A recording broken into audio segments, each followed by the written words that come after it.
আসসালামু আলাইকুম ওয়া রাহমাতুল্লাহি ওয়া বারাকাতুহু।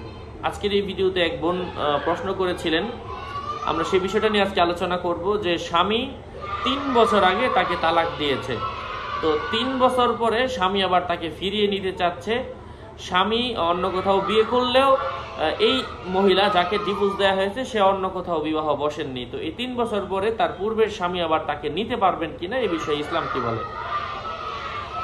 তার মানে আপনি বুঝতেই পারছেন, স্পষ্ট হয়ে যাচ্ছে স্বামী যে তাকে তালাক দিয়েছিল এবং তারা দুইজনে আলাদা আছে, তার মানে 3 তালাক হয়েছে।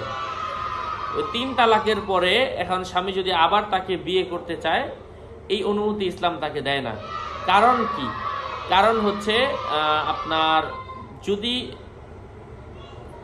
এক্ষেত্রে নিয়ম হচ্ছে যে নারী যেহেতু 3 বছর গ্যাপ ছিল, সে যদি অন্য কোনো পুরুষের সাথে বিবাহ বসতো এবং ভবিষ্যতে যদি ডিভোর্সের আশঙ্কা থাকতো, মানে হওয়ার কথা ছিল, যদি হতো, অথবা ওই স্বামী তার পরের স্বামী মারা যেত, তাহলে সে আবার পূর্বের স্বামীর কাছে যেতে পারতো।